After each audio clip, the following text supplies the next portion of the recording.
Dartmouth Historical Commission, long-term member and leader who's given us a lot of stability over the years. She's going to talk tonight about a woman of Dartmouth who has left a lot of artifacts that you might uncover when you're at a yard sale or some other place. And she's going to teach us about what that woman left regarding Dartmouth. Our guest speaker is none other than the author and very active participant at the Whaling Museum as well as in all things historic Dartmouth, Mrs. Judy Lund. Judy? Thank you. Publicity for this talk. You know all the basics about Theodosia Chase because I wrote a small piece about her for the Women's Project that the Whaling Museum has had.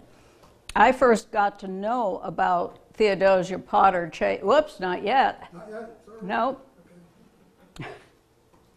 Okay. We'll go back. It was timing out, so I had to. Okay. Well, keep going back.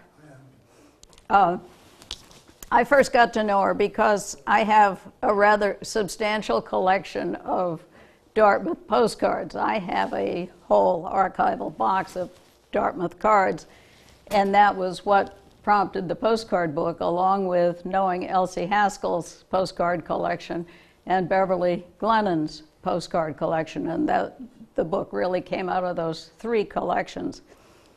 But I got to know about her, I learned about her, and then recently I came across an album that I think she must have put together, but somebody loaned it to me when I was preparing the book, and it was an album of her postcards. And as you can see, I photographed every picture in that particular album, and so I have quite a evidence of her postcards, though I only own, what have I got over there, maybe 15 now. I have to thank Pam and Brownie Sherman, who are sitting right here, because Brownie's father was related to her and was executor of her estate, so they have quite a bit. And tonight you've come in, and Linda has a picture of her house, so we have quite a bit of her stuff to think about tonight. My main interest really tonight is to talk about the pictures that she left. We don't talk much about 20th century history yet, and we should talk about 20th century history. The pictures that I'm going to show are, most of them, like the postcards over there, 100 years old. It's time to start thinking about 20th century history.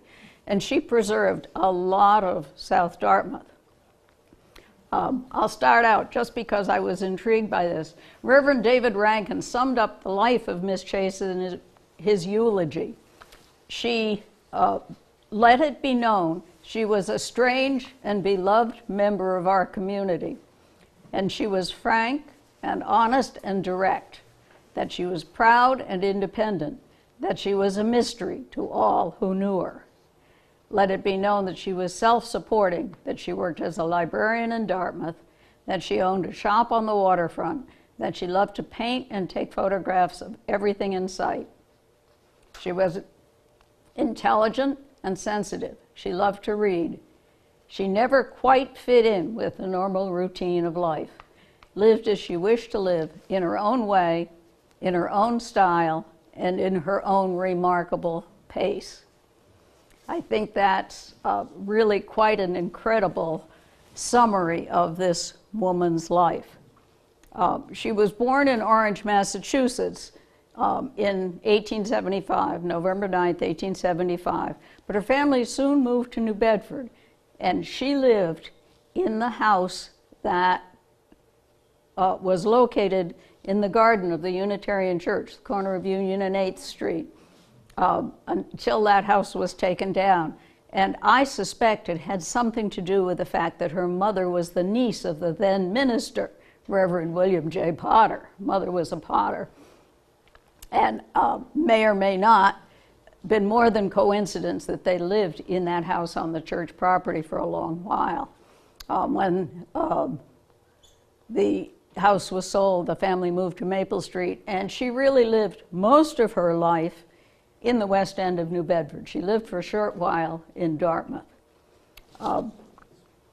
She was a photographer, she was a painter, she was a lover of at least one particular dog, and she produced a vast quantity of postcards over time. I have but 15. Other collectors probably have some. Seeing what I have seen over time has led me to understand that a lot of the images that are unidentified as hers are in fact hers, because you get to recognize her handwriting on the postcards. I have no pictures of New Bedford done by her, but I talked to David Nelson. I wanted to get together with David Nelson this week, but I didn't quite make it. David has several Theodosia Chase postcards, and he says he has one of a New Bedford scene. They are available in the marketplace. I don't know whether these are David's private collection or whether he'd sell them given the opportunity. Most people would. He's a book dealer and a paper dealer after all. I pick them up occasionally on eBay. However, there's one on eBay right now that you're welcome to buy if you'd like. Somebody wants $195 for it. Needless to say, it's still on eBay, because they aren't usually quite that high. The museum has several ink sketches made by her, and there are some watercolors in private hands. Here are some oils. It really is a wonderful way to look at Dartmouth, essentially 100 years ago. She really was very useful to all of us in documenting what this town looked like. She was a librarian at Southworth Library. Now you may hit that slide. She was a librarian at Southworth Library back when Southworth was a private library. And she clearly took advantage of the fact that she was centrally located in South Dartmouth, because she was advertising her wares. This is an ad that Louis Howland happened to come across that was in a flyer from some congregational church function. She had taken an ad. But there you are. She's out there selling her services. And I think she was very good at marketing. If you look at Dartmouth postcards in general, you will see that probably the single greatest collection of Dartmouth postcards is of Nonquit. And I think she was active in Nonquit. She sketched there. She took painting lessons there. And she sold her postcards in Nonquit. There were a lot of Paid-Narum views. I've got a couple of Salters Point. As I said, David says that he has one of New Bedford, but I haven't seen it yet. I'm going to see it soon. He was going to the Cape for a vacation. Eventually, like all of us, the infirmities of old age intruded. She moved from her home to a nursing home and died in 1972. So she was at least somewhat associated with our church, or at least your father was when she died. And I was around then, but I never did know her. Putting this all in perspective, if you will, she was pretty much out in the forefront of things. As a student, she had been artistically talented, and so her parents sent her to Swain School when she was through school. And she worked in the O'Neill photo studio, retouching photographs. O'Neill was downtown New Bedford, was a commercial photographer, did a lot of portrait photography, standard commercial stuff. So she, no doubt, was introduced to photography and the photographic processes in O'Neill's studio. I don't know whether she made her own postcards or not, but I rather think she must have, because economically it would not be feasible to have someone else making the postcards and then you turn around and hand them over to somebody for a little added price. but I have no evidence of that. Do you know whether she ever did make her own? Whether she had a darkroom? I would guess she did. I would assume she did also. And making photo postcards is not a difficult problem. We used to do it in our darkroom. You buy the photo paper all stamped, and you then go ahead and print it just as you print photographs. The Brownie camera was introduced, Brownie 2, was introduced in 1900. Now the first postcard I have here is at least the postmark is 1908. She could well have had a small one. We saw back in the picture that she had a big studio camera, but it's hard to imagine that she was hauling that big studio camera around everywhere she went. I suspect that she hopped onto the current craze when roll film was developed and the Brownie camera came out and bought herself a more portable small camera. That Brownie B2 camera cost $1 when it was first introduced. It was an interesting time. It also was a time, partly maybe because of photography, but also because of the development of postcards. Postcards, we did the book in celebration of the 100th anniversary of postcards, which were begun in 1902. From 1902 to 1907, you could not write on the back of a postcard except for the address. You couldn't write a message. So you see early postcards, you must have seen this, where the message is written across the front of the picture. And they're that way because you couldn't legally write on the back till after 1807.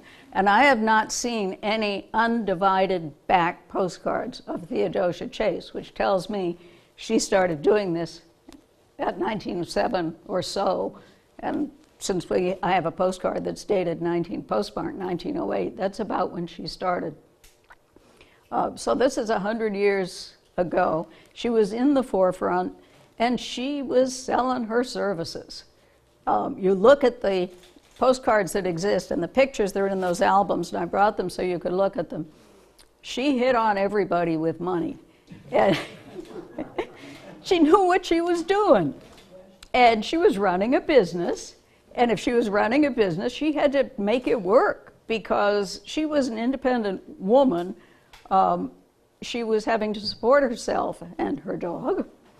And there are a lot of postcards of her dog. And Pam and Brownie have a whole album with the dog's license and a picture of the dog for every year that the dog was in existence, which also helped me date a couple of those pictures because I assume if they're in there with the dog, then that's about when they were taken.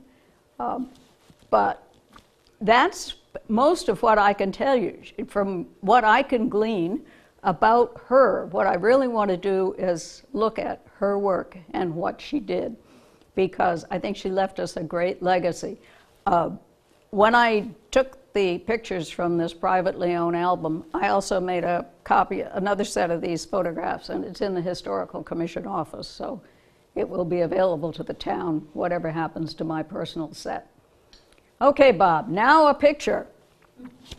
And here is one of the pictures that I have closest out of Paden Aram. And I laugh about this all the time because this is labeled Richard Canfield's birthplace in Paden Aram. And I go back and forth with Peggy all the time because Peggy insists that Richard Canfield was not born here. He was born in New Bedford because his birth is registered in New Bedford. Yes, his birth is registered in New Bedford, but her mother was living in what we now call the Aiken House, and she came home to Mama to have her baby.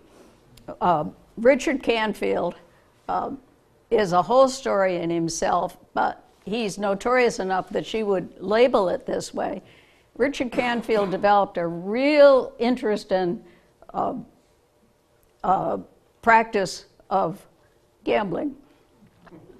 Richard Canfield got so eager to practice his skills that he had to spend a year at ACI in Cranston. And after he got out of jail, he went to New York, where he apparently became respectable. owned gambling places, but was known for being a really generous art collector and art donor to museums. So even though we think of Richard Canfield, and you think of, I don't know how many of you play solitaire, the game Canfield is named for Richard Canfield, our Dartmouth character, who was born in the Aiken House, but Peggy Medeiros doesn't like to let me think that.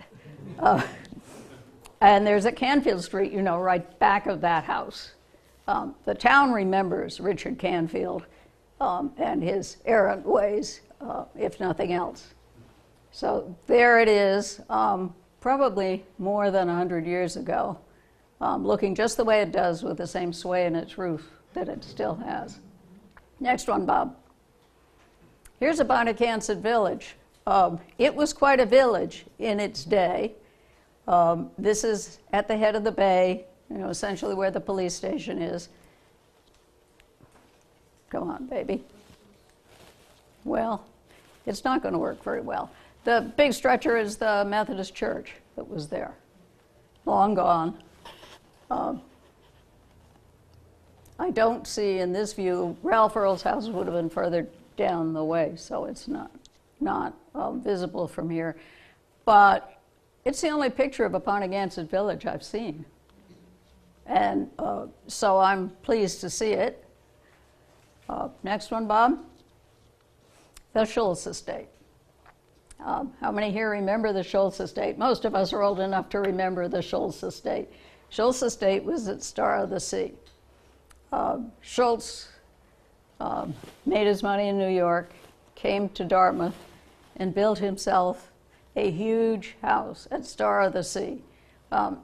Some tell the story that he kept adding rooms to it in order that he wouldn't die. I don't know whether that's true at all. But by the time he was through, he had a very substantial, does it show? He had a very, no, it doesn't really want to show. There it is. He had a very substantial house, and he built himself his own private harbor. Schultz liked to go swimming in the salt water, but he wanted his own private spot. So he built this little harbor, which you can see in that picture. This is the only set of pictures I've seen of that harbor. Schultz is remembered today at St. Luke's Hospital. There's a Schultz ward. At least there was. Is it still there? Things change. So he was generous to the town as well. He had no children, so he had nobody to leave his things to. And the picture up at the top is not a postcard. That's a photograph that's in your album. And that's where Duffy was born. Duffy was the dog. And I swear, well, it's not half the pictures, but an awful lot of the pictures in there, and non-quick pictures show Duffy the dog. It was her companion, and it was a terribly sad day when Duffy disappeared, probably crawled away to go to his maker. But this was Schultz's estate. In the albums there are probably 7 or 8 pictures of Schultz's estate. As I said, she knew where the money was. She knew who would like to buy her postcards. Next picture. Here's another picture of the extent of that house at Bonacantset. It was huge. And like several of the very large houses in this town, it became a home for religious. Oh, have you got one that works? Yeah. Mine doesn't seem to be working. Thank you.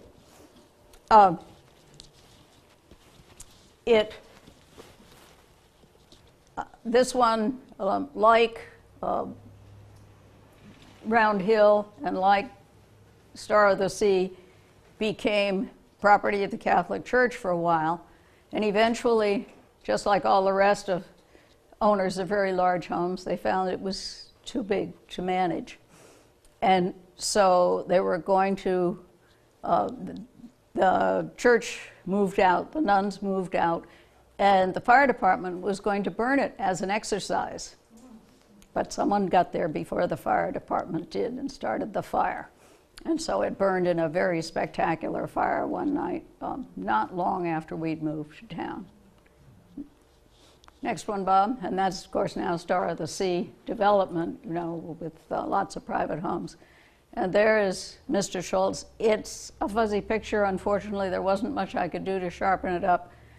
Apparently, Mr. Schultz and Mrs. Schultz, and I don't know, it says, and family. So I don't know whether that's Duffy's parent. Okay, next one. Okay, another story that she's told so well is the story of the Uponiganset Boat Club. Uponiganset Boat Club was a group of, I want to say young Turks, but I guess they all weren't young, who wanted to race small sailboats. And so they got together a fleet of Uponiganset 15s. I don't know who built them. You know, Ned, who built the Uponiganset 15s? And they had a boat club in the upper harbor. The yacht club was into, when racing big boats, large yachts.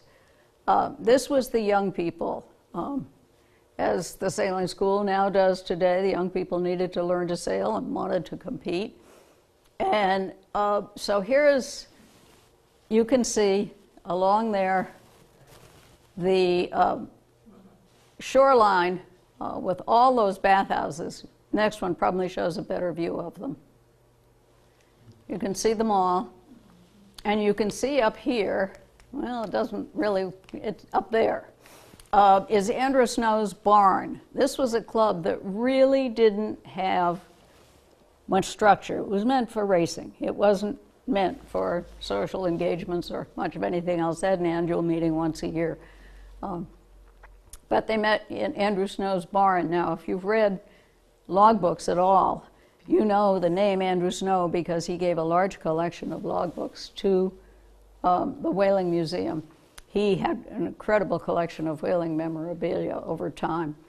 But it shows that the shoreline up and back there and this area along, essentially along the shore by Hill Street, that certainly doesn't look like this today. Next one. There's also a picture, I don't have it in this collection, but you can see it over there, of a whole bunch of kids sitting on the roof of one of those bathing houses. This is Hoodoo and Zima, and it's called After the Race. Hoodoo was owned by Otis Stanton, and Zima was owned by his brother. The Stantons became titans of industry in New Bedford, and also extraordinarily good sailors, both of them having big boats, being good racers. And they lived on Hill Street in the house that John Boxtos now lives in. So they lived close by, but you get a sense of the buildings along the shoreline, which is what intrigues me as much as the story of the Uponiganset Boat Club. I had found this collection before Louis Howland did his Yacht Club history, and so he's got several of the pictures in the Yacht Club history from this collection of Theodosia Chase work. It's still there, just as proud as it was. And the piers, before Matthews and Michoud moved to the other side of the bridge, they built whale ships up at this end of the harbor. But they soon moved down because the bridge became a nuisance.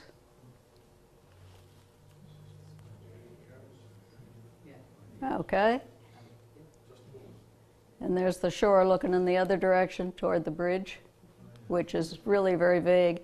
They're not, in general, terribly sharp pictures, which makes me think she might have been doing them with a box camera rather than doing them all with glass plates, because none of them are really sharp and clear. Her handwriting comes through pretty clear when she labeled them on the film, but it doesn't, the pictures themselves are none of them awfully distinct. Excuse me, when was the bridge built? Anybody know? 1836 maybe, I think. First bridge. And that card was mailed in 1911, so you know the picture was taken pretty much around that time. And I think most of these were. I don't have any that are dated even in the 20s, I don't think. They're early pictures.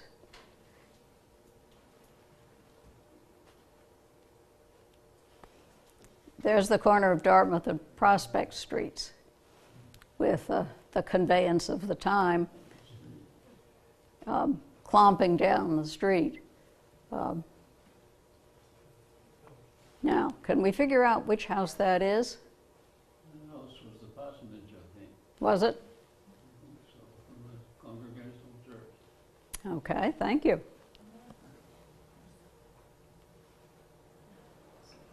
Yep.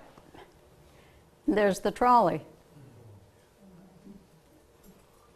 There's another picture of a similar trolley in the postcard book, a different postcard entirely. But you can't read that sign, but it says upon a glance it is that way. And there is Llewellyn Howland's house in Padenham. This was a very interesting house because Llewellyn Howland was in the forefront of the times, and somebody had developed a ceramic tile to put on the outside. But vinyl it wasn't, or aluminum it wasn't, or whatever, and it didn't stand up well at all. It proved to be totally unsuccessful. And that house is since gone. It was over on the property that's over on the beginning of High Street by Fremont. Here we are now into the center of the village. I think this is a wonderful picture. And these two houses still look essentially shanties still. And there's Dwight Tryon. Dwight Tryon, as you all know, was a very famous artist. He summered in Padenham in the big house that recently got an addition put on next to his studio, which is the house that George Leontire and Will Milbury are rehabbing. The house was very nicely added onto, and the addition looks very much the style of the old house, which is nice because Dwight Tryon lived there. He's buried in Padenham Cemetery. He loved this area. He taught at Smith College in the wintertime, taught painting, taught art history, but painted in this area in the summertime. The museum has finally, just about the time I was leaving the museum, acquired a Dwight Tryon painting, and it was a very costly venture.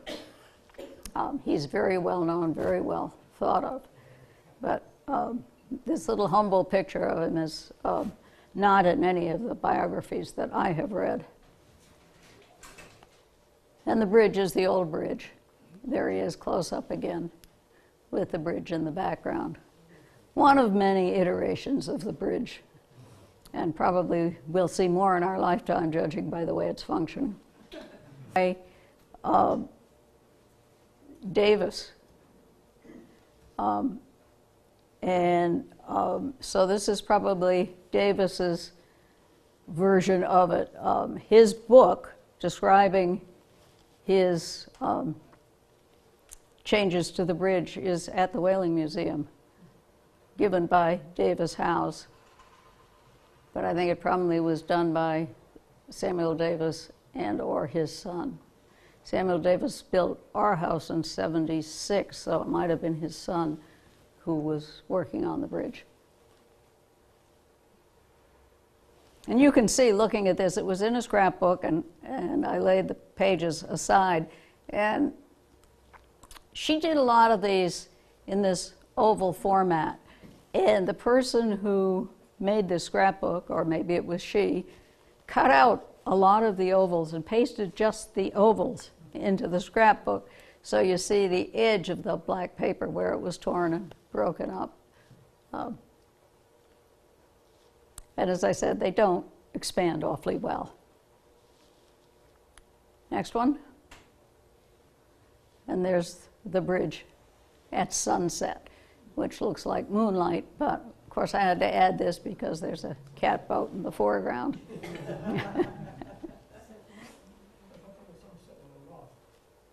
And that one, okay. The yacht club was a popular subject of hers.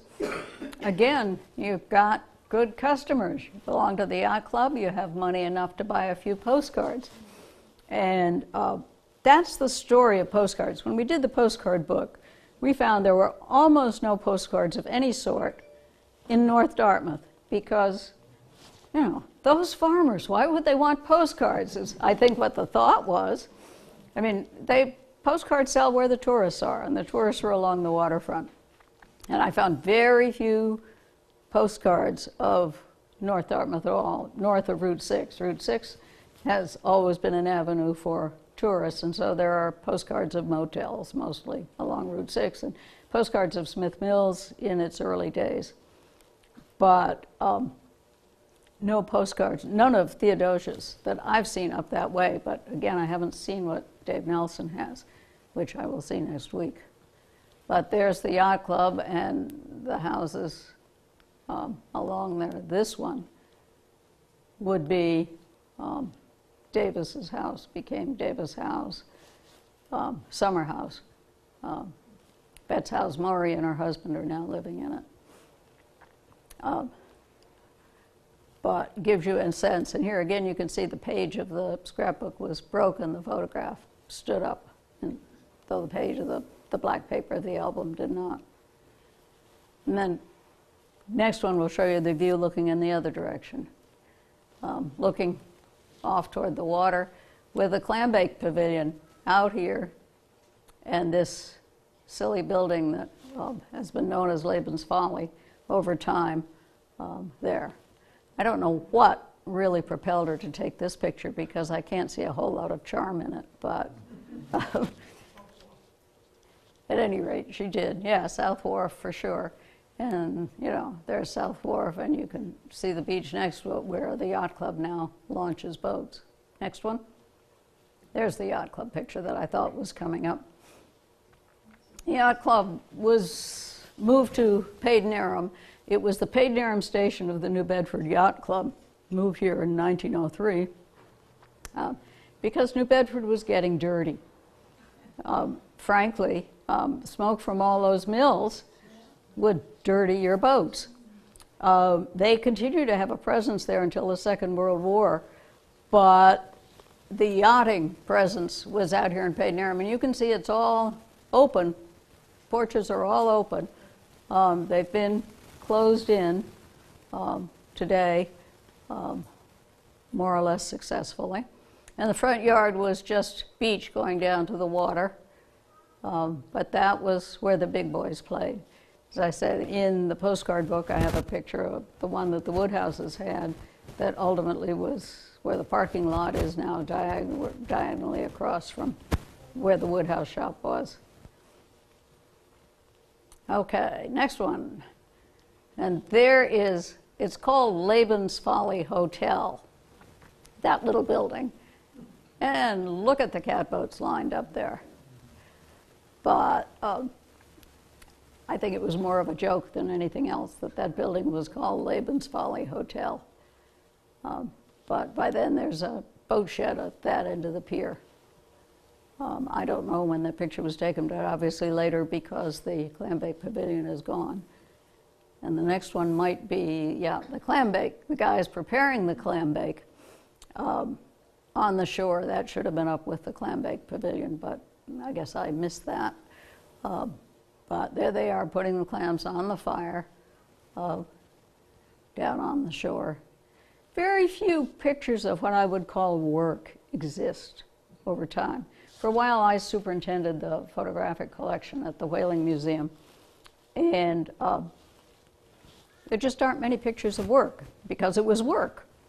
You took pictures of people, you took pictures of houses, you took pictures of scenes, but work, you don't take pictures of work.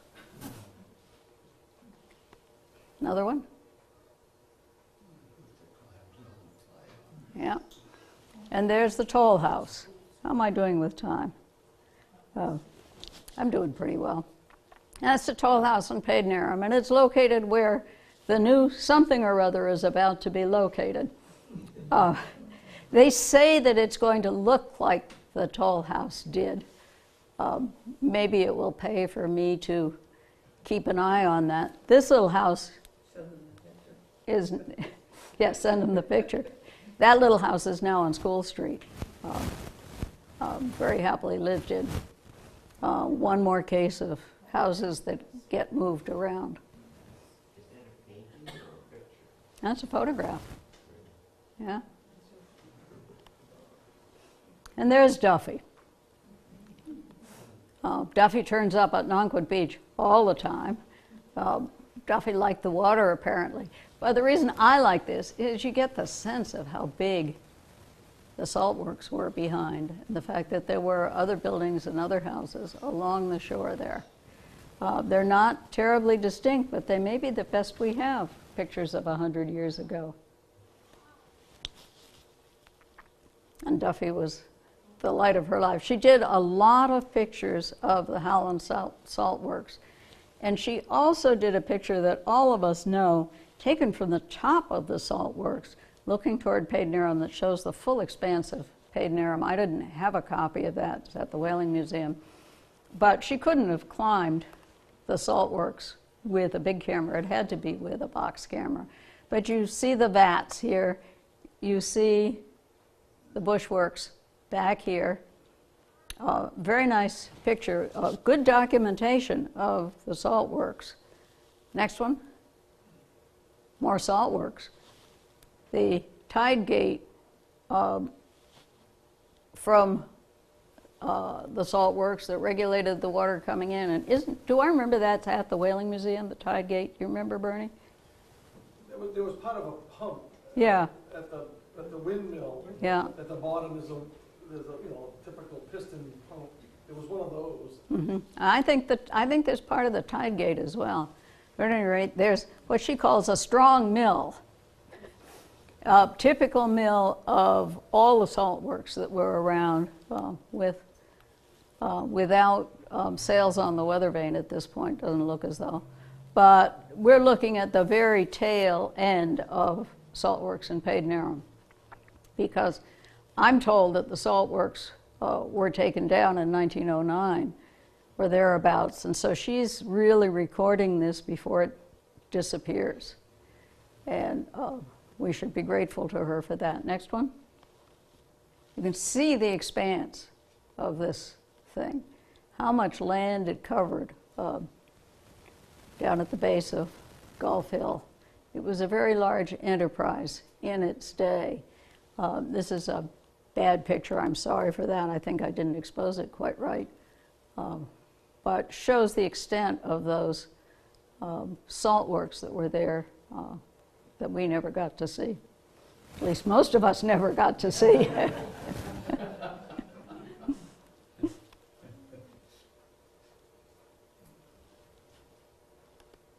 And there's the salt barn. You've got the salt, you've got to do something with it to protect it from the weather. And you can see they ramped it up and stored it. That's the only picture I've seen of that particular building. Okay, so we go after the people with money. And here is Grinnell's summer residence, which he called Birchfield. The whole farm was Birchfield, and you know that area is still called Birchfield Farm from Smith Neck Road all the way down to the water. That house we always knew as Red Top because it had a red roof. Sandy Forbes bought it and eventually demolished it. I lived there. You lived there? We lived there. Ah. And what condition was it in when you lived there? Well, it was after after Herb Palestine had owned it. But the Forbes used to come and use it in the summertime. We just lived in an apartment. And Forbes built very small houses. Relatively, but it's like Star of the Sea. You've got these huge mansions, or like the Prescott or the greenhouses up on Tucker Road. What do you do with these big, big houses? And I look at some of the houses around today, and what's going to happen to that house at the end of Michon Point? It's too big for anybody to manage. And she certainly loved Nonquit. You know, I'm wondering if the projector's a little out of focus, because that lettering isn't really in focus, and the lettering should be in focus. But at any rate, I have in my collection of photographs a stack about this big of Nonquit photographs. But she was active in the Nonquit community. The Nonquit community was an artist community. Everybody came down there to paint, to take painting lessons, to do that sort of thing, and she was one of those who did. And so she had a lot of friends down there, and maybe they needed, all of them needed postcards, because there certainly are a lot of Nonquit postcards. This one documents the bathhouses, when the bathhouses were on, one of the bathhouses was on the shore. A number of them got washed away by various hurricanes, and eventually there's only a very small shelter there now that keeps beach chairs under cover, but there's no bathhouse anymore. After the '54 hurricane, the plumbing was on the beach, and the town got very upset about that and said, no more plumbing on the beach. And so bathhouses, and people these days don't mind changing into their bathing suit at home and going to the beach, so you don't have people getting out of their long clothes and into their bathing costumes at the beach. I think that bottom picture to the right is taken from top of Bare Knee Rock. Yep, absolutely. And Nonquit was into photography from the very beginning, because there's a whole series of stereo cards taken by T.E.M. White when the first 20 houses were built in 1872 and 3. So Nonquit's been in the forefront of photography and being photographed and having your house photographed for a very long time. You can see up here the Steamboat Pier, which is still there. Post Office Beach. She the service, she took this about the time that service to Nonquit was discontinued. A large portion of the steamer service from New Bedford to Nonquit was subsidized by the mail. And when the mail could travel by car over the bridge and down to Nonquit or by truck, then there was no need to pay for the mailboat. And therefore, the steamer was discontinued. But you can see also there was a boardwalk even then along the beach, so that you could get there without walking in the sand. Next one. I think this is slightly out of focus. I recently bought this card on eBay, and this house belongs to J. Light, and this house is no longer there. This is the one that had a very spectacular fire, maybe 10 years ago now, and this one has been redone also. But as I said, you got 3 customers with 1 card. You got 3 families who are going to buy that print because, yeah, can you make it any sharper? Oh, much better, much better. Whoops, there you go. Yep. And it had the original card had a spot on it like that. She got a light flare for some reason, but it didn't stop her in the least. And this one looks very much like this today. If I see another one of those, I'll buy it for Jay because he'd like to have it. Next one. And we're getting close to the end. We're getting close to the end of Dartmouth, and we're getting close to the end of my presentation tonight. Here's the Salters Point Inn. Salters Point was established about 20 years after Nonquit was, and Salters Point was established by a bunch of people, all who knew each other, just like Nonquit was, just like Bayview was. Bayview was all the people who worked for the electric company.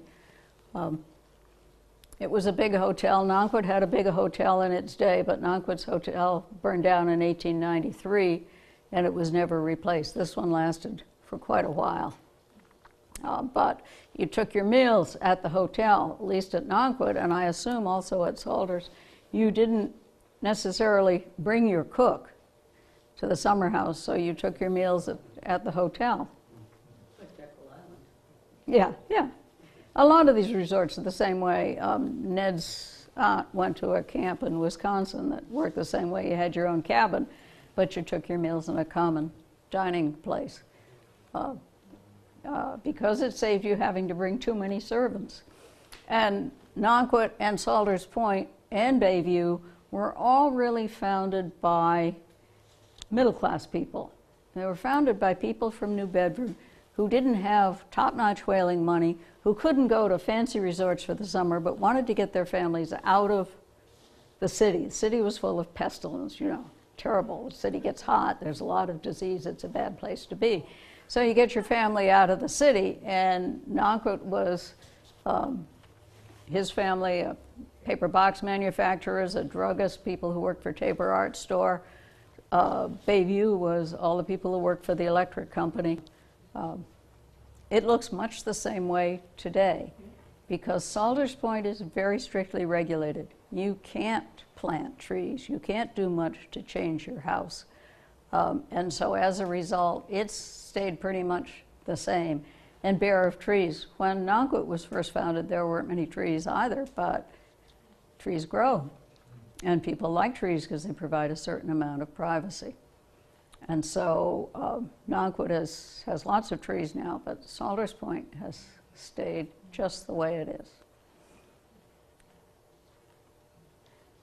is. Here's Dumpling Light. She has a couple of cards with Dumpling Light. This house was built, this particular version was built in 1890. There was a previous house, but this one was built in 1890. It was enlarged about 1910, so she was showing off what was new and different. And again, good tourist material, must have sold well. Charlie Morse did paintings of local scenes. And I once said, "Oh, Charlie, you did another picture of Dumpling Light," because I'd known that one had sold. He said, "Oh yeah, as soon as they sell one, I do another one. They sell well." And so here's the same story with a postcard. And here's an interesting event we don't hear much about, but again, it was something that happened when she was there with her camera. In 1908, this vessel was on a training mission, and she sank.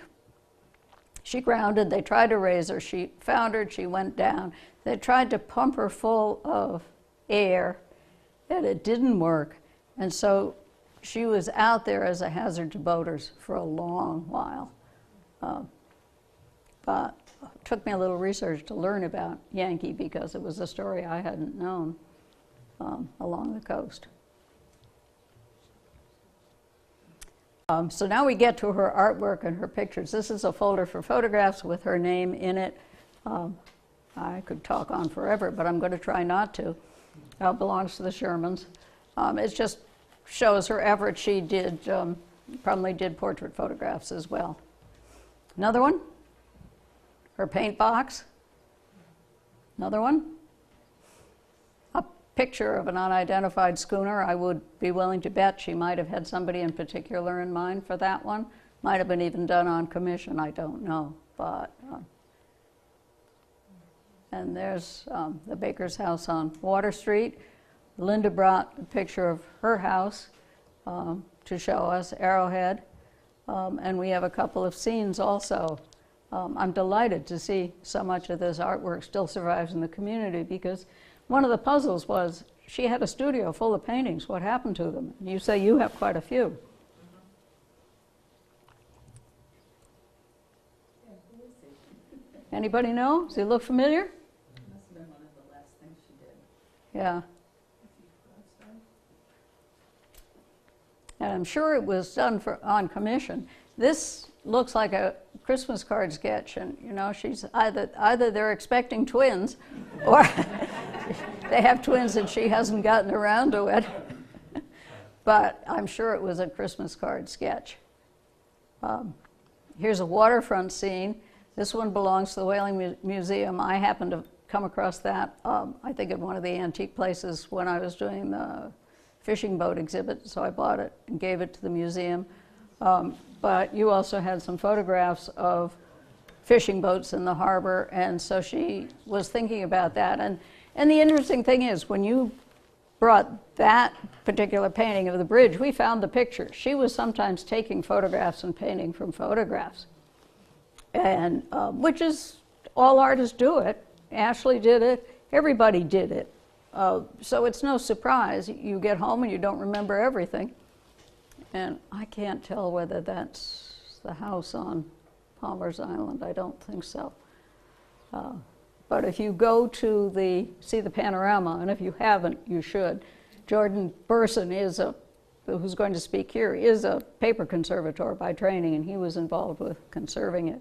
But there's a wonderful picture of that little house on Palmer's Island. And you'll notice, if you look carefully, there are an awful lot of men approaching the house on Palmer's Island. I won't say anything more. Next picture. There's the Martha Murley, and I rather suspect that picture was done for the owners of the Martha Murley. Another one. And we're getting near the end. A couple of maps, one of Nonquit, one of the area. They're good sized.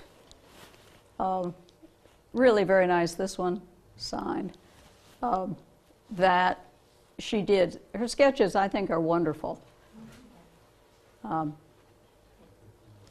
Here's the steamboat pier. Cute, sort of cartoonish picture of steamboat pier. She draws very well.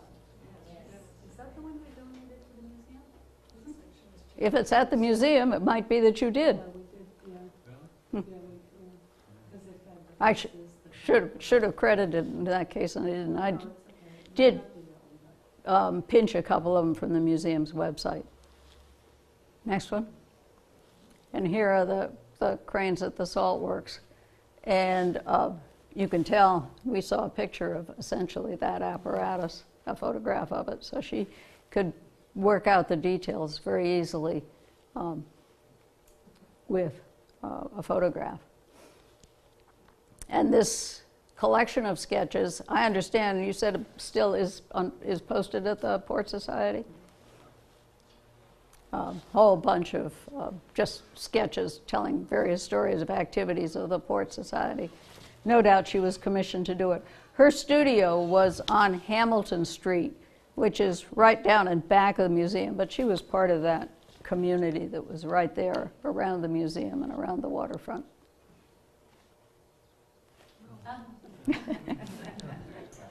And in truth, this postcard it's one of those cards. Did not have her imprint on them, but a lot of them do. These slides will be on our website, which is dartmouthhas.org, within a few weeks tonight, if you'd like to look at it. You have one more? And did I miss anything else that you could tell me about her, since you say she hung out in your grandparents' house? Yes, she was very fond of my grandmother and grandfather, and I think it's because they were kind of characters, just like she was. So Watch. I have more of these sketches. Oh, yeah. But the interesting thing is, they have, what did you call those edges? Deckled edges? Oh. You can't see it here because I have it framed, but the edges are Oh. scalloped. Oh, And she did a lot of those. This one is along the waterfront.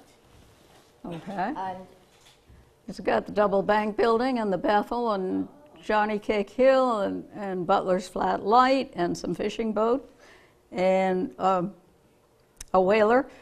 She had pictures of the Morgan. I didn't bother to include them because everybody shows pictures of the Morgan with flags on them, but she does.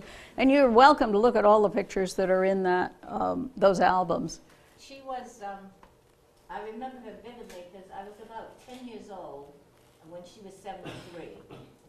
And I'd known it before that too, but because every time I would be at my grandmother's, she'd often be there. I kind of thought she was family because she was there so much. And, but my grandmother called her Theo.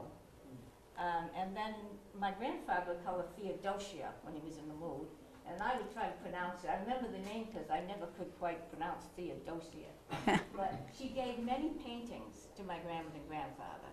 They lived on Bridge Street in Pidnerum, Lester Brownell and Lydia Brownell. And I brought with me a couple of oil paintings. This one, she signed Theo, and I think maybe you don't see that too often, probably because she knew she was giving it to my grandmother and grandfather. Oh, yeah. And they were so close with each other, she didn't sign it as Theodosia. She signed it as Theo. And it says Now, on the back. we saw a black and white photograph in that book that looks exactly like this. And it says on the back, what does it say on the Now back? this must, I don't know whose handwriting this is, because I've had this for 60 years. And so, my grandmother had it before me, because Theo gave it to her. So it had to be either my grandmother's writing or Theo's writing, but it doesn't look a lot, but you don't see they usually write that large either. Hmm. But anyhow, it says, Russell's Mills Bridge, at the time of the first down to the sea in ships. Yeah, as I said, it looks like Down to Sea in Ships because they show the, yeah, there's a photograph, a still from the movie showing that same carriage on the bridge. And so this has been on my walls for 60 years. So, and before that, every time I visited my grandmother as a child on, I would be staring at all Theo's works on the walls. So I have a very warm feeling towards them all because it brings back all the nostalgic feeling of being at my grandmother's house. It was like part of everything. This one doesn't say anything on the back, but also I don't think she could afford very good materials because this is on, what's that called again? Masonite? Masonite. Yeah. And you know, she did all those fine lines on this rough masonite. Yes. So she kind of paints on whatever Yeah. she could find too. The probate record showed that when she died, she had $250, and she was in a nursing home, so I expect she was supported by welfare at that point. And this one is signed Theodosia P. Chase. She's never married, Judy. No. No. Now, that's another, I appreciated hearing that writing from the Whaling Museum on her obituary. Yeah. Because I didn't know if I was the only one who viewed her this way, viewing her as a 10, 11, 12, 13, 14-year-old. The opening sentences made me confirm the way I remembered her, because I remembered her as, she was so easy to remember because she was so different from everyone else at a young age to see someone like that. And so, you know, she was tough, she was gruff, she had a very wrinkled face, well, she was 73, so to me, I remember her as wearing pants a lot. I remember her as having a cigarette hanging out of her mouth all the time, with smoke coming up in her face, which made her wrinkle up her face to get the wrinkles. So she was, you know, smoking A character. cigarette. She had her pants on, and I think she loved my grandfather because he was rough and tough old Yankee, and he had a boat in the harbor. He was a fishing. Took fishing parties out and hunting parties out, and also was a mechanic for Model T Fords and had a garage in downtown New Bedford on Spring Street in the old days. So he was, so I think she liked him because he was an individual like her. She was so independent, and I could get a grasp at that young age that she was independent, and she didn't have like a husband, and she really was different. And she wasn't much interested in children when I was around, you know, she wouldn't be. And that was okay. And, but she loved my grandmother and grandfather, and they loved her. And so she felt comfortable there and was always there. And I don't know why she gave them so many of her paintings. She also had watercolors. And there was a beautiful watercolor that I wish I had taken from the house, a large one. I don't remember what it was. It was like a landscape. It had some water in it. And the glass had gotten broken on it. And unfortunately, my grandma would give me these, and I never took them all out of the house because I always planned to get them someday, but meanwhile, the house burned down. Some of you might remember the big fire on Bridge Street. It was in the front page of all the newspapers of the time. Lester Brownell, well, they used to have a lot of pictures of him in the newspaper, shoveling snow at 90 years old and things like that. But this fire made many of the papers with lots of pictures. Where on Bridge Street? Which part of it? Halfway up. Right, where's the street that comes into Bridge? Mhm. What's that, Middle Street? Pleasant. What is it? Pleasant Street. Pleasant Street, okay. I live in West Florida, so. Yeah, so that one, she was, and right next to the corner house, which was Maxine, the Blights at that time. Max Blight. So, yeah, so the house burned down before I got all the other things out. But one of my favorites, and if you ever see it show up on eBay, that I wished I had, because she had a great sense of humor. And it was a smallish, long vertical. And because my grandfather's a hunter, she, I'm trying to think what it was. It was funny. It was a car. And the cars in those days had those sides that went like that, over the tires, kind of. And instead of having the deer on them, I think she had the hunters on. My grandfather, towards the end of his life, because he lived till 99, he started, somebody would come to, I don't know who was going to the house, but he was selling off things for very little money. Like if someone brought in $25 and bought it. So some of those, that could have been bought. So some of the things might not have gone in the fire. Somebody might have paid him to take things, because there was things always disappearing from the house. I even bought some things from him. And and then this is another one of those sketches, and with the deco edge. Let me take it out of here. This one is Horseneck Beach scenes in Westport. Oh. Have you seen any of these? Oh, now let's see, there's some writing on the back of this too. See the deco edge I'm talking about? That very fun. Oh, yeah.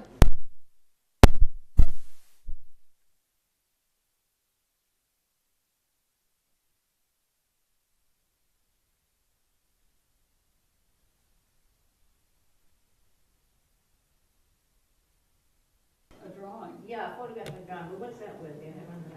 Something of memories of horsemen. Yeah. Netful of memories. Oh, because it's a net. Because she's got nets in there, fishing nets. Fishing nets. And It's there's- a photograph. Yes, and there's a little pale blue in there for the sky and the water. And so that is like the, There was one.